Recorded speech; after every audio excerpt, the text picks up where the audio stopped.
아멘. 우리는 예수 이름을 믿음으로 말미암아 이미 하늘의 축복을 받은 자들입니다. 진짜 그렇습니다. 우리가 도대체 어떠한 자들이기에 하나님께서 우리에게 그러한 축복으로 함께 하셨는가? 우리의 주홍같이 붉은 죄가 다른 어떤 것으로는 이 죄의 문제를 도대체 해결할 수가 없는데, 우리의 이 주홍같이 붉은 죄가 눈처럼 희어지는 축복을 우리가 받았습니다. 사망에서 우리는 생명으로 옮겨졌습니다. 영생의 축복을 받았습니다. 그것만으로 이미 끝난 것입니다. 이미 하나님의 자녀가 됐다는 것은 그 축복을 누릴 수 있는 자격을 부여받았다는 것이지요. 사람이 주지 못하는 참 자유와 기쁨, 저는 이것을 생각할 때마다 너무 감격스럽고 그저 감사하고 고맙다고 주님 앞에 자주 이렇게 고백하게 되어지는데, 예수님께서 우리의 임금과 구주가 되십니다 고백한 그때에 이 참 자유와 기쁨을 우리에게 허락하셨습니다. 그러므로 우리는 진짜 할렐루야를 힘차게 부르면서 영원히 주를 찬양하며 이렇게 인생의 험난한 길을 우리는 주님과 함께 동행하며 살아갈 수 있는 축복을 누리고 있습니다. 이렇게 새벽에 나와서 힘들고 어려울 때 사람을 찾는 것이 아니라 하나님께 말하고 하나님께 부르짖으며 간구할 수 있는 축복을 우리가 이미 받아 누리고 있습니다. 그렇게 하면 우리의 속이 시원해지지요.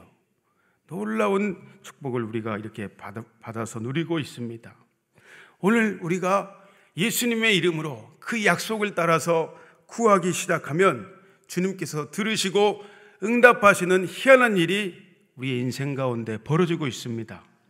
뿐만 아니라 죄인된 우리의 눈을 열어주셔서, 영의 눈이 우리가 완전히 닫혀서 살았던 우리인데 우리의 마음의 눈을 밝히사 영의 눈을 주님께서 열어주셔서 하나님 나라를 위해 살아가라.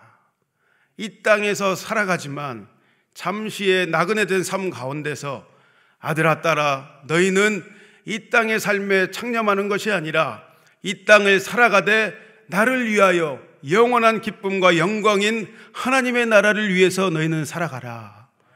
우리 모두를 그렇게 주님은 부르셨습니다. 그러므로 우리 인생에 역시 최고의 잘하는 것이 있다면 다른 건 다 못했을지라도 우리가 예수님을 영접하고 하나님의 자녀가 된 것, 예수님을 믿은 것, 그것입니다. 하늘의 신령한 축복을 여러분들은 이미 받아 누리고 계십니다. 믿으시지요? 그런데 이렇게 우리가 차고 넘치는 축복을 받아 누리며 살아가고 있지만, 그런데 그 축복 가운데서도 우리의 삶은 여전히 녹록지가 않습니다. 때로는 평탄한 길을 걸어가다가 험난한 산을 만난 것처럼 우리의 힘과 노력으로는 어떻게 할 수 없는 고난이 여전히 찾아가고 우리를 고통스럽게 하는 때가 있지요. 지금도 우리 중에는 그 고난 가운데서 힘들고 버티고 견디며 하나님을 찾는 자들이 있습니다. 참 견뎌내면서 살아가고 있다. 여러 가지 이유로 인해서 그렇게 표현할 수가 있겠습니다. 오늘 시편의 31편을 묵상하면서 우리가 돌아봐야 할 것이 있습니다. 내가 그렇게 하나님의 축복을 누리며 살아가고 있는데, 예수님 안에 있다고 내가 늘 고백하며 그렇게 살아가고 있는데 도대체 이런 일이 왜 나에게는 끊이지 않고 반복되는 것인가 우리가 생각해 봤으면 합니다. 첫 번째, 많은 경우에 있어서 아직도 우리는 가만히 보면은 우리의 그 죄된 옛된 습성을 버리지 못하고 우리가 살아가고 있는 모습을 우리는 봐야겠습니다. 가만히 보면 이 죄는 나에게 이제 역사하지 못하는 줄 알고 있는데, 그렇게 고백하며 살아가고 있는데 우리가 죄에게 기회를 주기 시작하면, 잠깐만 영적인 끈을 놔버리면 우리는 그 제약을 인하여 고통받게 되어지는, 끊어졌던 그 제약을 우리는 다시금 탐닉하고 있는 저와 여러분의 모습을 발견하게 될 것입니다. 언제쯤 이 죄의 지긋지긋한 사실이 끊어질지 참 고민스럽고 고통스러운 것입니다. 사탄의 유혹과 그럴듯한 속임수와 거짓에 우리는 우리 스스로 죄의 문을 열어주는 것이죠. 그러면 그 죄가 정말 기회를 타가지고 역사해 버리는 것입니다. 고난과 슬픔이 그러므로 우리를 여전히 힘들게 하고 있는 경우를 우리의 삶의 일상을 통해서 우리는 발견하고 보게 되어집니다. 이 고난과 고통의 슬픔을 우리가 어떻게 하면 끊어낼 수 있을까? 우리의 힘과 노력으로는 여전히 끊어낼 수 없는 우리는 연약한 존재입니다.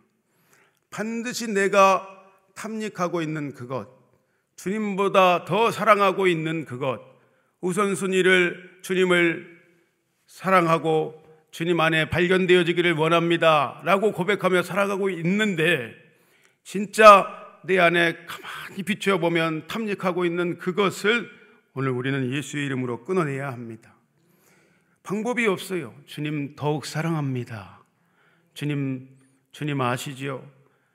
세상의 어떤 보아와 어떤 것보다, 이전에 즐기던 모든 것보다 나는 주님을 원합니다.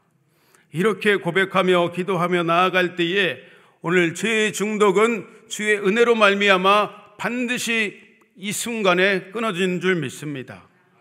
그것이 하나님의 뜻이기 때문에 그렇습니다.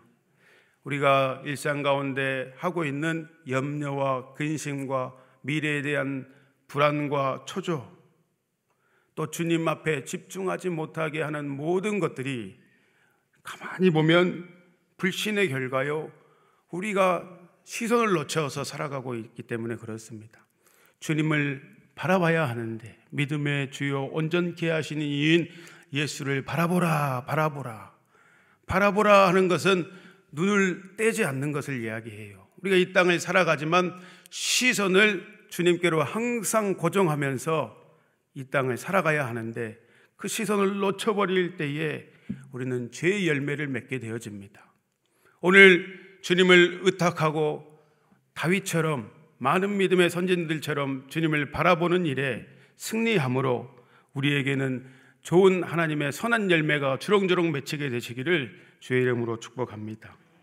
둘째로 역시 고난은 하나님의 연단의 시간입니다.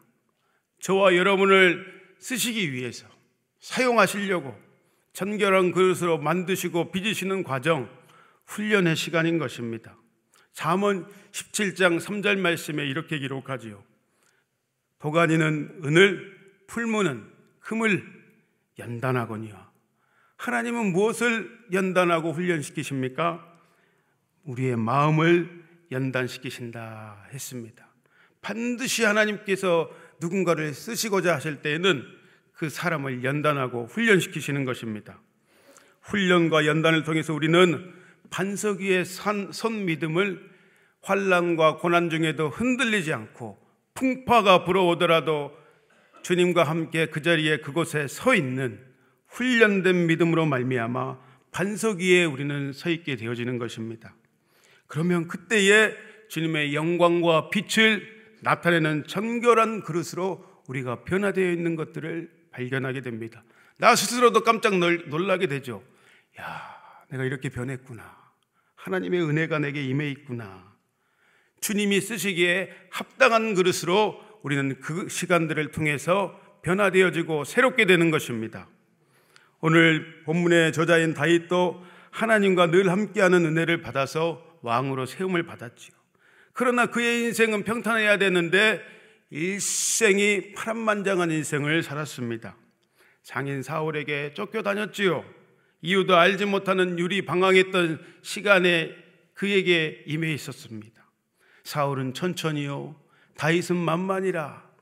겉으로 보면은 사람들이 그렇게 하는 것 같지만 사단의 이간질의 시간과 또 하나님께서 그것을 선용해서 다윗을 연단시키는 하나님의 훈련의 시간에 다윗은 속해 있었던 것입니다. 아들 압살롬의 반역으로 인해서 비참한 신세로 쫓겨다녔지요. 그 이면에는 역시 우리가 잘 성경에 기록되어서 알고 있듯이 밧사바를 간음한 그 죄의 결과로 그렇게 고난과 아픔의 시간을 겪었던 다윗의 인생이 기록되어 있습니다. 이렇게 우리가 겪는 모든 고난과 고통에는 죄의 대가가 있음을 다시금 보게 되어집니다. 너무 힘들고 고통스러운 시간을 그러므로 우리는 아직도 겪고 있는 것을 우리는 말씀을 통해서 우리 자신을 비춰봐야 할 것입니다. 죄의 대가는 엄중하고 무섭습니다. 죄의 대가는 너무나 엄중하고 무서운 것 같아요. 그러므로 우리는 어떻게 해야 합니까?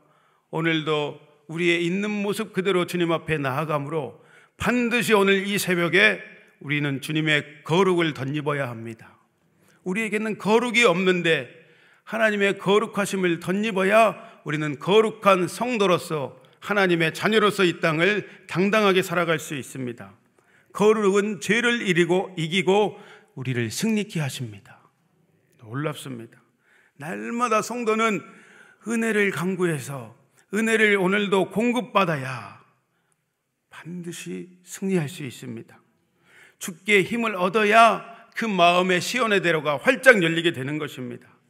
인생에 그러면 눈물 골짜기로 지나갈 때에 주께서 함께 하시는 주님을 대면하고 경험하고 만나게 되어지는 것이죠.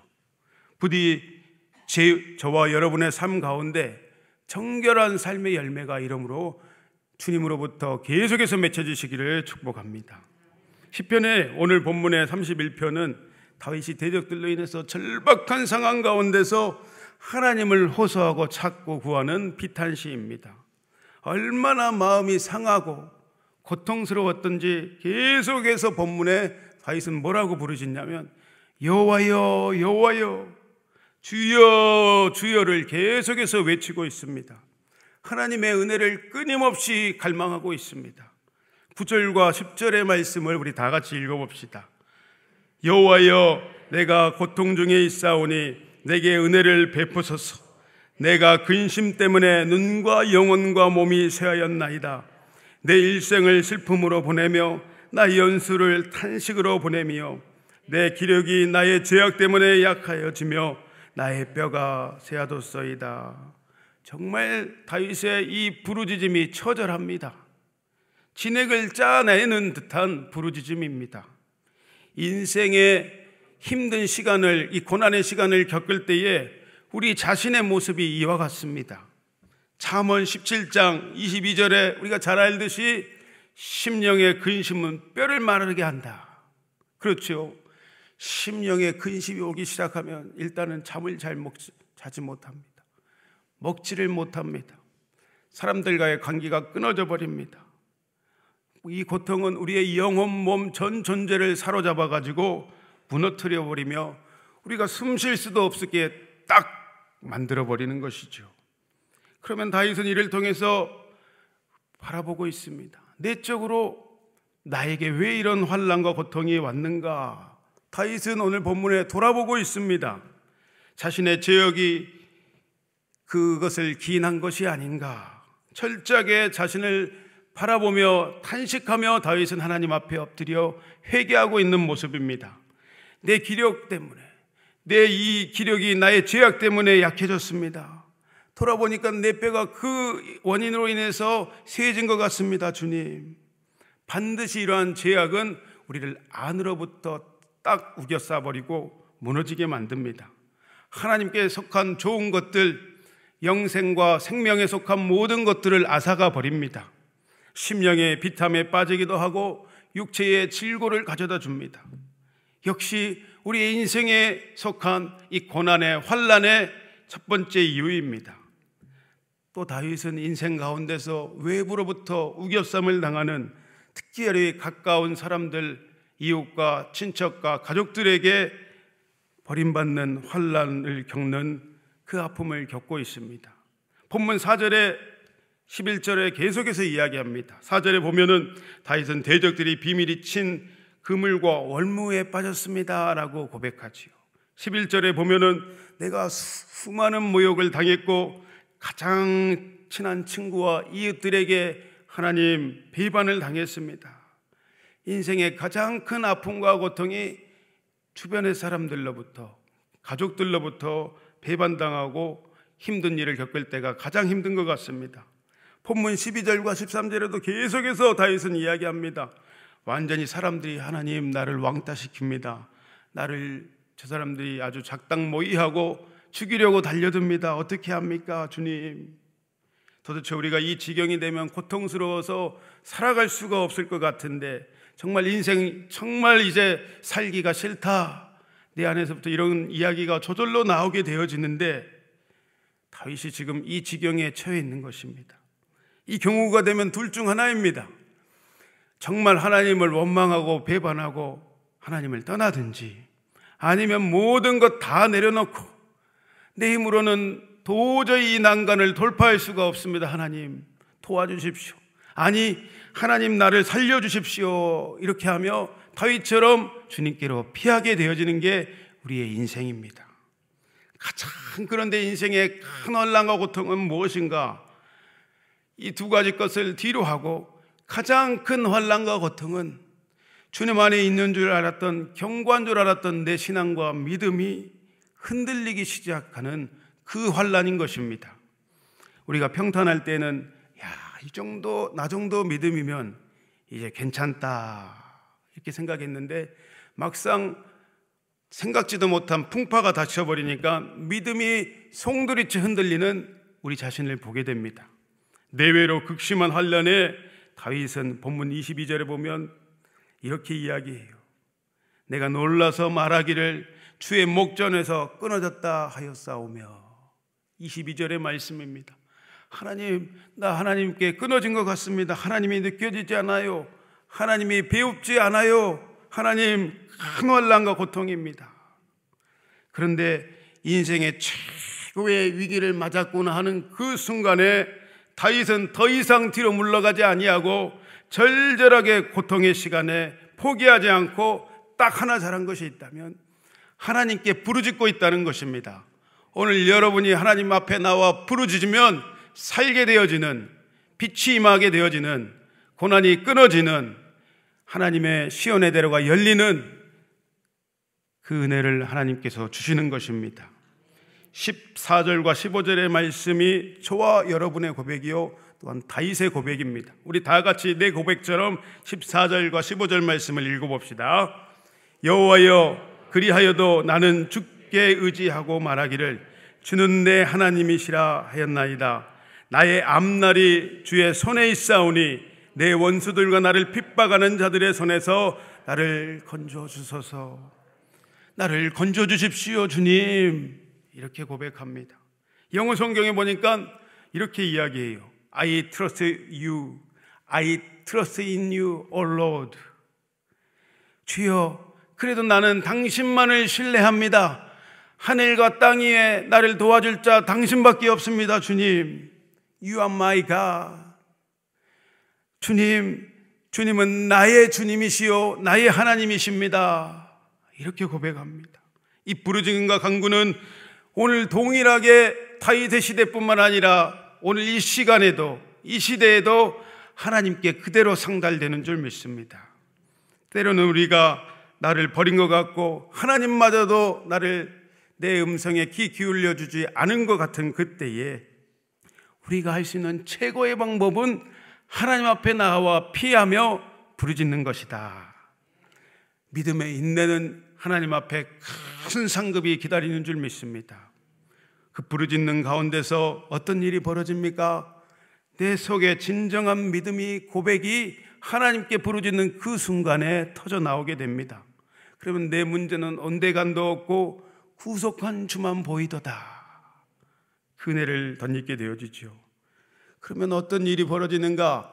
하나님이 누구신지, 하나님이 내게 어떤 분이신지 하나님을 진하게 만나고 고백하게 되어집니다. 본문 1절에서 9절까지 다윗이 그렇게 하고 있어요. 1절에 보면은 하나님은 나의 피난처가 되십니다. 고난과 고통 중에 하나님 앞에 부르짖었더니 내 문제에 집중하는 것이 아니라 하나님이 어떤 분이심을 집중하게 되어집니다. 두 번째 2절에 나의 반석과 주님은 산성이 되십니다. 3절에도 계속해서 그러므로 나는 주님만을 의지합니다. 주님이 나를 아십니다. 사람들은 나를 몰라준다 할지라도 주님이 내 속과 내 고난과 고통을 하나님께서 아십니다. 그러면 나는 만족합니다. 그리고 반드시 주님께서 나를 세우실 것입니다. 이 절절한 믿음의 고백이 주님께 올라가면 내가 변화되어서 이 고난 가운데서 하나님을 노래하고 찬양하고 있습니다. 그러면 고난 중에 귀로만 듣고 말씀으로 머리로만 들었던 하나님을 진하게 만나게 되어서 그 만났던 하나님이 내 인생의 강력한 생명과 내 삶의 소망이 되어지는 것입니다. 참, 그러면 그런 고난을 통해서 하나님은 우리의 영적인 내공을 튼실하게 하시고 쌓아주십니다. 그 고난과 주님을 의지하는 인내의 부르짖음의 통과의 시간에 지긋지긋하게 변하지 않던 내가 변해졌습니다. 내가 어느덧 문제가 아니라 하나님의 얼굴을 구하고 있습니다. 이 본질적인 것을 구하게 되어지는 나를 보게 되어지죠. 하나님의 나라에 관심도 없던 내가 하나님의 나라를 소망하게 되어집니다. 그러므로 로마서 5장의 사도 바울의 고백처럼 다만 이뿐 아니라 우리가 환난 중에도 즐거워하나니 환난은 인내는 연단은 소망을 이룰 줄 압니다. 주님이여. 우리가 이렇게 고백하게 되어지죠. 저 여러분의 이 인내와 기도는 이 고난과 환난의 시기에 생명과 능력이 되는 것입니다. 주님의 응답이 있는 줄 믿습니다. 주님만을 찾고 경외하는 여러분들에게 은혜를 쌓아두신 하나님이십니다. 오늘 본문 중에 제가 가장 깊이 와닿았던 말씀이에요. 이 말씀이 여러분에게도 그대로 임한 줄 믿어요. 19절의 말씀 우리 다 같이 읽어봅시다. 19절 주를 두려워하는 자를 위하여 쌓아두신 은혜 곧 주께 피하는 자들을 위하여 인생 앞에 베푸신 은혜가 어찌 그리 큰지요. 우리 하나님께서 저 천국에 하나님의 은혜를 쌓아두고 있습니다. 하나님의 은혜는 우리에게 가장 좋은 것인데 하나님의 은혜를 우리에게 주시고 싶으셔가지고 가장 좋으신 은혜를 오늘도 예비하시고 쌓아두셔서 하나님께 피하는 여러분들, 하나님을 간구하는 여러분들, 주님을 향하여 부르짖는 여러분들, 문제와 고난을 가지고 나왔다가 하나님의 얼굴을 구하는 여러분들에게 오늘도 하늘의 신령한 은혜를 폭포수같이 부어주실 하나님을 기대하시기를 바랍니다. 저 여러분들이 반드시 기억할 것은 이 고난의 시간에 그렇게 주님을 찾고 부르짖을 때에, 주님께 피하며 간구할 때에 우리는 주님을 노래하고 주님을 만나서 주의 영광을 나타내고 증거케 하실 하나님을 기대하시기를 축복합니다. 그러면 본문의 24절의 말씀처럼 우리도 사람들에게, 믿지 아니하는 사람들에게, 고난과 실패와 좌절과 낙심 가운데 있는 우리 주변의 믿음의 지체들에게 이렇게 고백하고 권면하게 될 것입니다. 24절의 말씀 읽고 마치도록 하겠습니다. 여호와를 바라는 아멘. 부디 주님을 의지하고 신뢰함으로 여러분들 강하고 오늘도 담대하시기를 주의 이름으로 간절히 축복합니다. 우리 다 같이 기도합시다. 기도할 때에 주님의 얼굴에 빛을 내게 비추시고 사랑으로 덮으소서. 오늘도 주님을 의지하며 주님께 피합니다. 주의 은혜를 내게 부어 주옵소서. 주님을 향한 증인으로 살게 하여 주옵소서. 우리 다 같이 주여 한번 부르고 기도합시다. 주여. 하나님 감사합니다. 주님 안에는 고난도 감사요, 슬픔도 감사요, 주님 우리에게 영생을 주신, 자녀로 삼아주신 그 은혜로 말미암아 감사거리가 되게 하신 신실하신 하나님을 노래하며 찬양합니다. 오늘도 고난 중에 주님을 찾고 부르짖는 우리의 고백을 들으시고 하나님 얼굴 빛을 우리에게 드사 요한은 우리에게 평강과 은혜를 주시기를 원하시는 분이심을 알게 하여 주시고 하나님 그 사랑의 빛으로 우리를 덮어 주옵소서. 오늘도 주님께 피하며 주님은 나의 피난처 산성이십니다 고백하는 우리의 고백을 들으시고 하나님의 쌓아두신 놀라운 은혜, 우리를 향한 놀라운 하나님의 은혜와 하늘에 속한 신령한 복으로 우리에게 만족케 하여 주시고 주님을 향한 생명의 복음의 증인으로 살아갈 수 있도록 주여 함께하여 주옵소서. 주님 역사하여 주옵소서. 주님 감사합니다. 오늘도 우리를 통해 영광 받으실 신실하신 하나님을 찬양합니다. 주님을 기대하며 감사하며 존귀하신 예수님의 이름으로 기도합니다. 주여, 주여 주여. 하나님, 오늘도 아버지는 외치는 이 소리 귀 기울여 주시사 손잡고 우리를 인도하여 주십시오. 의의 길로, 생명의 길로, 영광의 길로 우리를 인도하시는 신실하신 하나님을 찬양하오니 부르짖는 이 기도, 아버지님 이 간구를 들으시고 주여 응답하소서.